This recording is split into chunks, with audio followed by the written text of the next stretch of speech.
उद्देश्य। इस पाठ के अंत में आप निम्नलिखित सीखने में सक्षम हो जाएंगे। पणधारकों की अवधारणा को समझने में, पूंजी और आगम के बीच अंतर कर सकने में, वित्तीय विवरण को बताने में, वित्तीय विवरण तैयार करने की आवश्यकता को समझने में, व्यापारिक लाभ और हानि खाता और उसकी प्रासंगिकता समझा सकने में, व्यापारिक लाभ और हानि खाते में शामिल की जाने वाली मदों को जानने में, परिसंपत्तियों और देयताओं का क्रमबद्धीकरण और समूहीकरण करने में। पणधारक और प्रकार। वित्तीय लेखांकन क्या है? किसी व्यवसाय की वित्तीय गतिविधियों का संरचित अभिलेख है जो व्यवसाय, व्यक्ति या अन्य इकाई की स्थिति को परिभाषित करता है।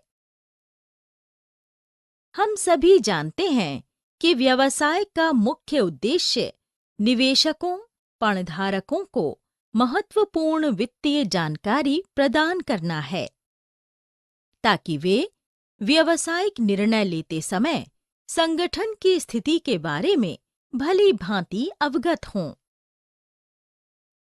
पणधारक कौन है? पणधारक वो व्यक्ति होता है जिसका व्यवसाय में निहित हित होता है। वे संगठन में विभिन्न निर्णयों से प्रभावित होते हैं। पणधारक वित्तीय जानकारी के आधार पर आंतरिक और बाहरी हो सकते हैं जो वे व्यवसाय से चाहते हैं। पणधारकों की हिस्सेदारी को इस प्रकार विभाजित किया जा सकता है: मौद्रिक या गैर मौद्रिक, सक्रिय या निष्क्रिय, प्रत्यक्ष या अप्रत्यक्ष।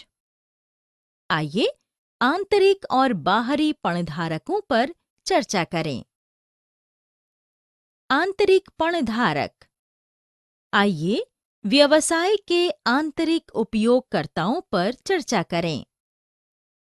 वर्तमान स्वामी। वे व्यवसाय के विकास के लिए व्यवसाय में निवेश करना चाहते हैं। वे निवेश करने से पहले व्यवसाय की परिसंपत्तियों और देयताओं और व्यवसाय की भुगतान करने की क्षमता, व्यवसाय का लाभ जानना चाहते हैं। प्रबंधक। ये व्यवसाय के कर्मचारी होते हैं जो स्वामी की ओर से काम करते हैं। वे अपने करियर में सीखने और सफल होने के लिए व्यवसाय में काम करते हैं। उनका कर्तव्य व्यवसाय का लाभ और हानि और व्यवसाय की वित्तीय स्थिति के बारे में जानना है, क्योंकि उनकी पदोन्नति मूल्यांकन इस पर निर्भर करता है। बाहरी पणधारक। सरकार। सरकार नियमों को निर्दिष्ट करती है जिनका व्यवसाय को पालन करना होता है और सुनिश्चित। पूंजी और आगम। पूंजी और आगम के बीच अंतर। लेखांकन की बात आने पर पूंजी और आगम के बीच बड़ा अंतर होता है। इससे व्यवसाय का व्यापारिक और लाभ और हानि खाता बनाने में सहायता मिलती है। पूंजी के अंतर्गत आने वाली मदों को तुलन पत्र में प्रदर्शित किया जाता है, जबकि व्यवसाय का आगम व्यापारिक और लाभ और हानि खाते में दिखाया जाता है। व्यय क्या है? व्यय व्यवसाय संगठन द्वारा नई परिसंपत्तियां प्राप्त करने के लिए या पहले से मौजूद परिसंपत्तियों में सुधार लाने के लिए या देयता पूरी करने के लिए उपयोग किया जाने वाला फंड है।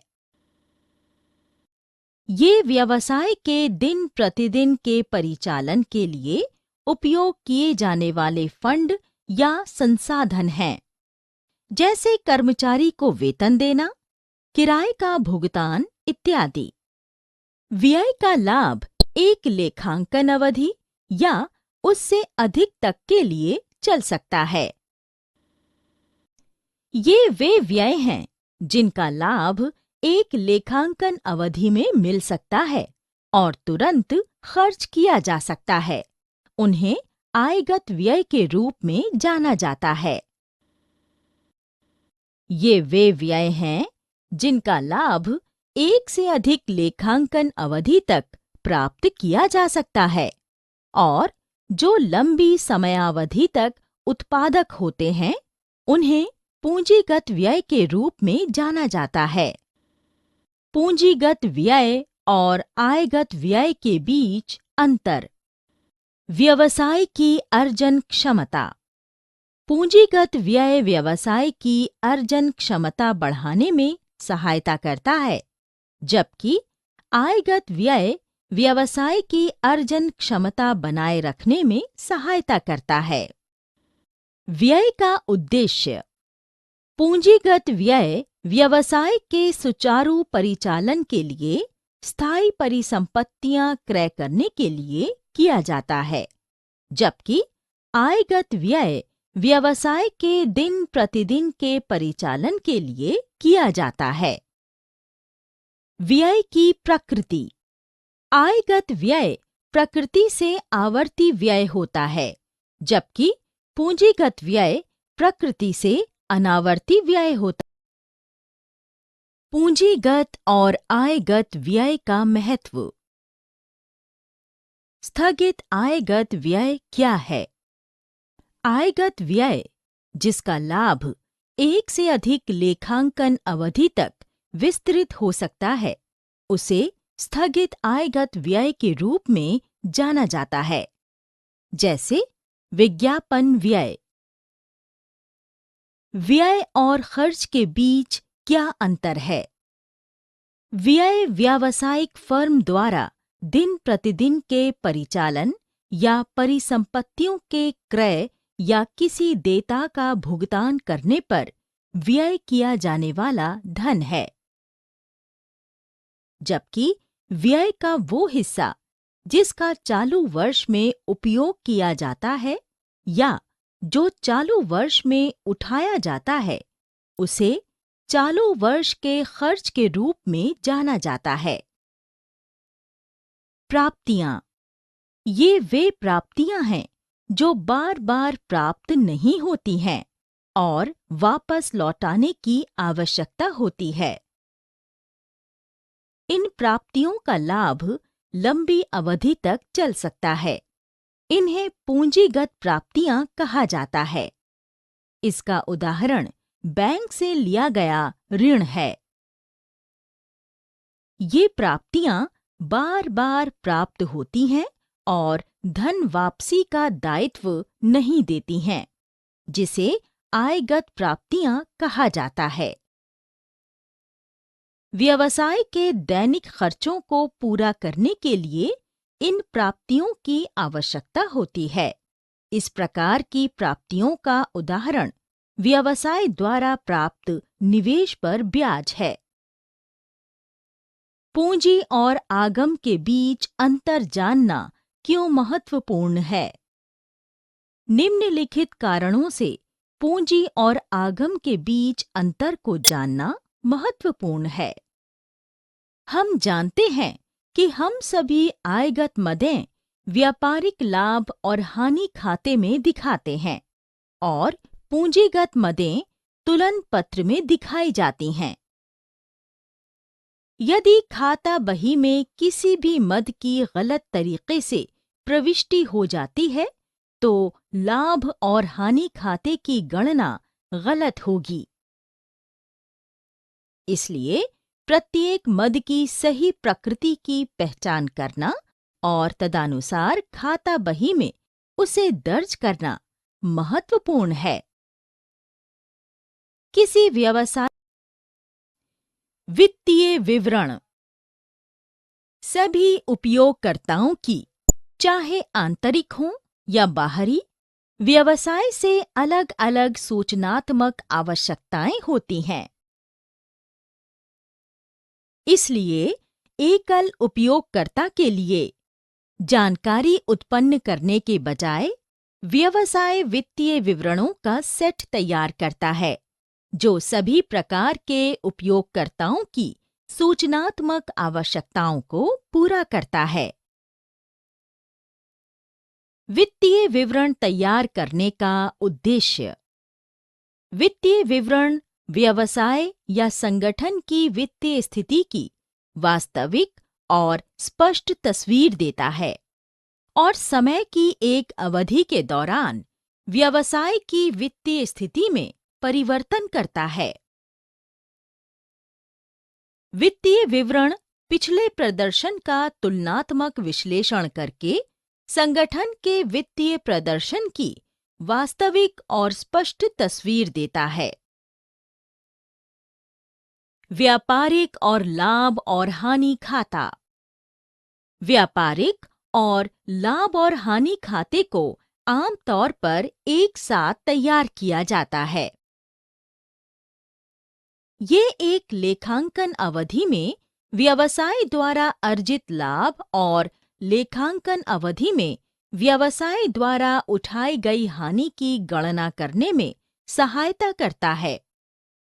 ये एक लेखांकन अवधि में व्यवसाय के शुद्ध लाभ या हानि की गणना करने में सहायता करता है। ये व्यवसाय के आगम और व्यय का सारांश होता है। व्यापारिक लाभ और हानि खाते का नाम पक्ष खर्चे और हानि दिखाता है और जमा पक्ष आगम या लाभ दिखाता है। व्यापारिक लाभ और हानि खाते में मदें। नाम पक्ष पर मदें। आरंभिक स्टॉक। ये हस्तस्थ वस्तुएं हैं जो लेखांकन वर्ष की शुरुआत में विक्रय के लिए उपलब्ध हैं। ये पिछले वर्ष से अगले वर्ष में ले जाया जाता है। क्रय घटा वापसी। व्यापारिक खाते के नाम पक्ष पर हम विक्रेता को वापस की गई वस्तुएं लिखते हैं। ये नकद या उधार हो सकता है। जिन वस्तुओं को क्रेता विक्रेताओं को लौटाता है, उन्हें क्रय वापसी कहा जाना जाता है। व्यापारिक लाभ और हानि खाते की मदें। मजदूरी। ये कर्मचारियों को भुगतान की गई राशि है जो व्यवसाय की उत्पादन प्रक्रिया में सीधे शामिल हैं, जैसे वस्तुओं की लदाई और उतराई, वस्तुओं की ढुलाई और व्यवसाय खाते में नाम किए जाते हैं। आंतरिक ढुलाई।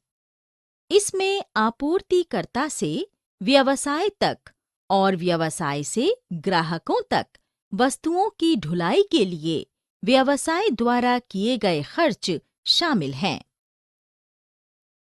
ईंधन या जल या बिजली। ये वो खर्चे हैं जो वस्तुओं के उत्पादन की प्रक्रिया के दौरान किए जाते हैं और खर्चों का हिस्सा माने जाते हैं। पैकेजिंग सामग्री और पैकिंग शुल्क।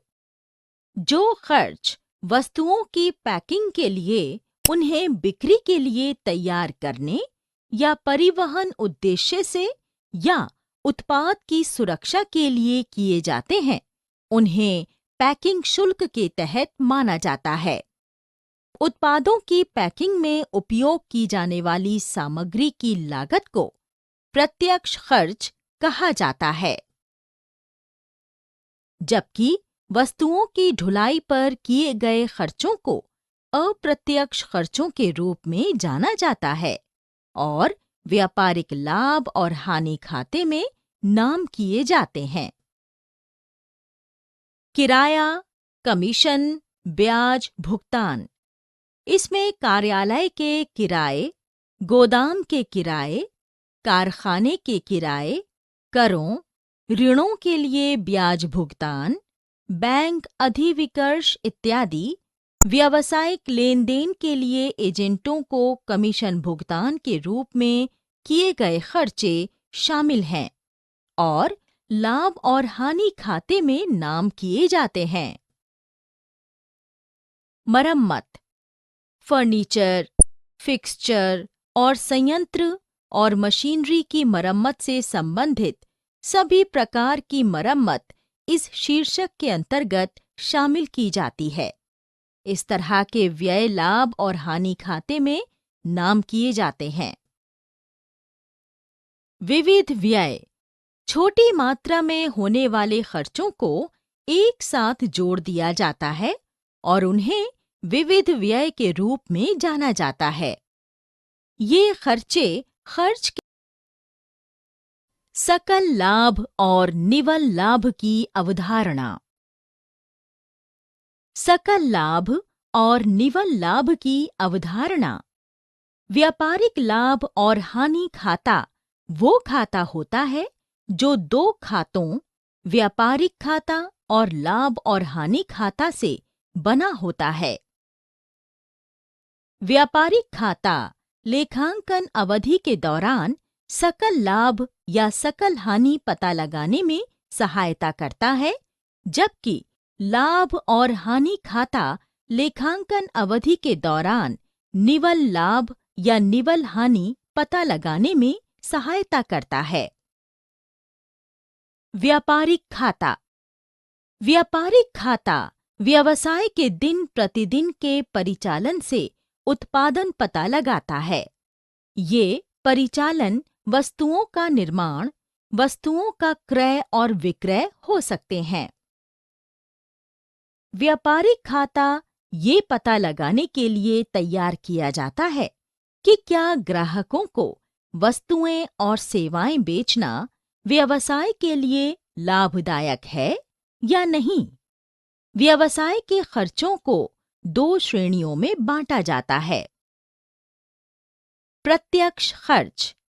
प्रत्यक्ष व्यय में व्यवसाय से सीधे जुड़े सभी खर्चे शामिल होते हैं, जैसे वस्तुओं का निर्माण, क्रय और उन्हें बिक्री बिंदु पर लाना। अप्रत्यक्ष खर्च। अप्रत्यक्ष खर्च वे खर्च होते हैं जो व्यवसाय का परिचालन करने के लिए व्यवसाय के पूरे या हिस्से के रूप में किए जाते हैं और सीधे व्यवसाय से जुड़े नहीं होते हैं। सकल लाभ। हम जानते हैं कि विक्रय व्यवसाय के लिए आगम का मुख्य स्रोत है। क्रय और प्रत्यक्ष खर्चों पर विक्रय की अधिकता को सकल लाभ कहा जाता है। सकल लाभ उत्पाद बनाने की लागत की कटौती करने के बाद बचे आगम की राशि है। जब क्रय और प्रत्यक्ष खर्चों की राशि विक्रय से अधिक होती है, तो परिणाम सकल हानि होती है। निवल लाभ। इसे व्यवसाय में निवल आय या निवल अर्जन के रूप में भी जाना जाता है।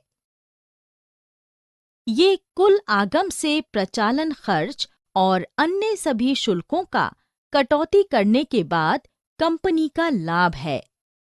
जब कुल आगम, अंतिम स्टॉक और व्यापार की लागत। बेची गई वस्तुओं की लागत। बेची गई वस्तुओं की लागत वस्तुओं का उत्पादन करने के लिए प्रत्यक्ष श्रम लागत के साथ वस्तु का निर्माण करने में प्रयुक्त सामग्री की लागत है। प्रारंभिक या अंतिम स्टॉक के अभाव में कुल क्रय और प्रत्यक्ष खर्च को बेची गई वस्तुओं की लागत माना जाता है। अंतिम स्टॉक। लेखांकन अवधि के अंत में अनबिकी वस्तुओं को अंतिम स्टॉक कहा जाता है। आइए मान लें कि चालू वर्ष में 95,000 रुपए की राशि से क्रय की गई वस्तुओं में से अरुण केवल 50,000 रुपए की कीमत की वस्तुएं बेच पाता है। ऐसी स्थिति में व्यापार में हाथ में 45,000 रुपए की कीमत की वस्तुओं का अनबिका स्टॉक होगा, जिसे अंतिम स्टॉक कहा जाएगा। प्रचालन लाभ।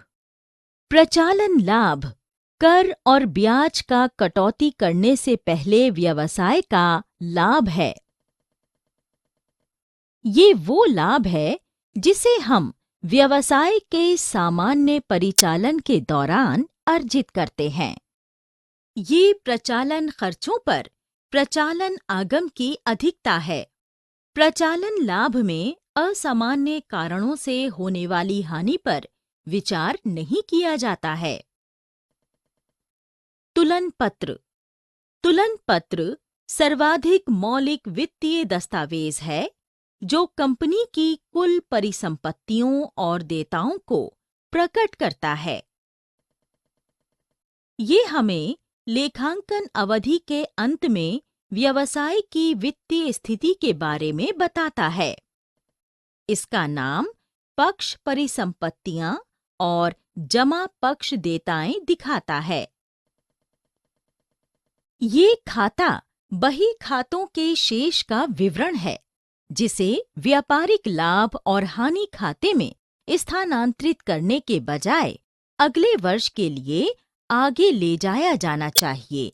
इसीलिए इसे तुलन पत्र कहा जाता है। तुलन पत्र। तुलन पत्र का निर्माण। तुलन पत्र बनाने का कोई विशिष्ट प्रारूप नहीं है। कंपनी अधिनियम 1956 की अनुसूची 6 भाग 1 वो प्रारूप और क्रम निर्धारित करता है जिसमें किसी कंपनी की परिसंपत्तियों और देयताओं को तुलन पत्र में दिखाया जाना चाहिए। इसके बाईं तरफ हम सभी देयताएं और पूंजी दिखाते हैं, जबकि दाईं तरफ हम सभी परिसंपत्तियां और अन्य नाम शेष दिखाते हैं। तुलन पत्र में मदें। चालू परिसंपत्तियां वे परिसंपत्तियां जो रोकड़ के रूप में होती हैं या 1 वर्ष के भीतर रोकड़ में परिवर्तित होने की उम्मीद होती हैं, उन्हें चालू परिसंपत्तियों के रूप में जाना जाता है। इस प्रकार की परिसंपत्तियों का उदाहरण हस्तस्थ रोकड़, कच्चे माल का स्टॉक इत्यादि हैं। चालू देयताएं ये कंपनी के ऋण या दायित्व हैं जो देय हैं और जिनका 1 वर्ष के भीतर भुगतान किया जाना है। आमतौर पर चालू परिसंपत्तियों से इनका भुगतान किया जाता है। ऐसी देयताओं का उदाहरण बैंक अधिविकर्ष, देय विपत्र इत्यादि हैं। स्थायी परिसंपत्तियां वे परिसंपत्तियां जिन्हें व्यवसाय में दीर्घकालिक उपयोग के लिए क्रय किया जाता है और जिन्हें तुरंत रोकड़ में परिवर्तित नहीं किया जा सकता है। उदाहरण के लिए भूमि, भवन, संयंत्र और मशीनरी इत्यादि।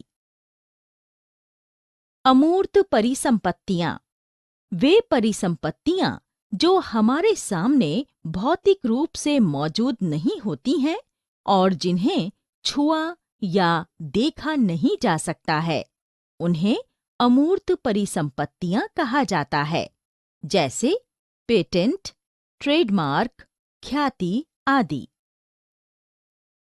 निवेश ये इस आशा के साथ व्यवसाय में निवेश किए गए फंड होते हैं कि इससे भविष्य में आय उत्पन्न होगी। उदाहरण के लिए सरकारी प्रतिभूतियों, कंपनी के शेयरों में निवेश किया गया धन। इन्हें लागत मूल्य पर दिखाया जाता है। लंबी अवधि की देयता परिसंपत्तियों और दायित्वों का क्रमबद्धीकरण। लेखांकन का उद्देश्य। लेखांकन का मुख्य उद्देश्य वित्तीय विवरण तैयार करना और वित्तीय विवरण इस तरह प्रस्तुत करना है कि ये संगठन की वित्तीय स्थिति की स्पष्ट झलक दे। वित्तीय विवरण में दी गई जानकारी पणधारकों और निर्णयकर्ताओं के लिए उपयोगी होनी चाहिए। इसलिए ये आवश्यक हो जाता है कि तुलन पत्र में दिखने वाली मदों को उचित ढंग से सामूहित और उचित क्रम में प्रस्तुत किया जाना चाहिए। परिसंपत्तियों और देयताओं का क्रमबद्धीकरण।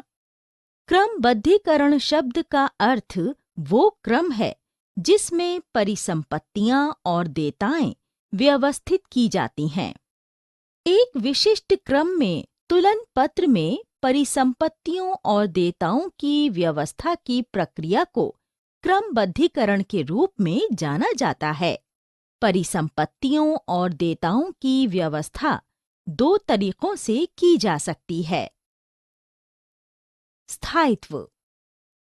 स्थायित्व व्यवस्था में परिसंपत्तियों और देयताओं को व्यवसाय में उनके जीवन काल के क्रम में व्यवस्थित किया जाता है। सबसे अधिक स्थायी परिसंपत्तियों या दायित्वों को तुलन पत्र में शीर्ष पर प्रदर्शित किया जाता है और उसके बाद परिसंपत्तियों को उनके स्थायित्व के घटते स्तर में व्यवस्थित किया जाता है। उदाहरण के लिए दिए गए तुलन पत्र में आप पाएंगे कि व्यवसाय में सभी परिसंपत्तियों में फर्नीचर का अधिक जीवन है। देनदारों, बैंक और रोकड़ में से देनदार रोकड़ में वापस बदलने में अधिकतम समय लेंगे। बैंक रोकड़ से कम तरल है। रोकड़ सभी परिसंपत्तियों में सबसे अधिक तरल है, जबकि देयता पक्ष पर पूंजी वित्त का सबसे महत्वपूर्ण स्रोत है, जो लंबी अवधि के ऋण की तुलना में व्यवसाय में लंबी अवधि तक बनी रहेगी।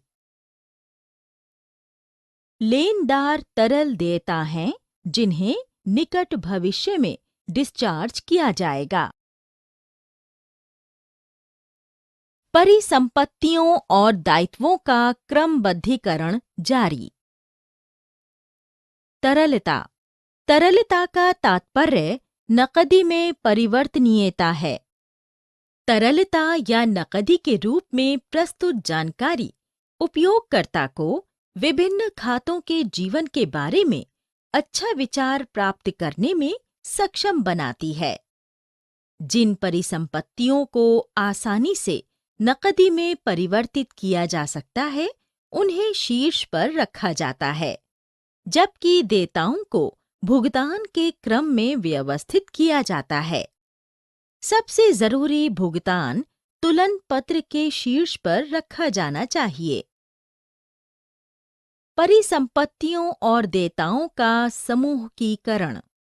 समूहीकरण का अर्थ एक समान प्रकृति वाली सभी मदों को एक साथ रखना और उन्हें एक सामान्य शीर्षक के तहत रखना है। तुलन पत्र में प्रदर्शित मदों का भी उचित ढंग से समूहीकरण किया जा सकता है।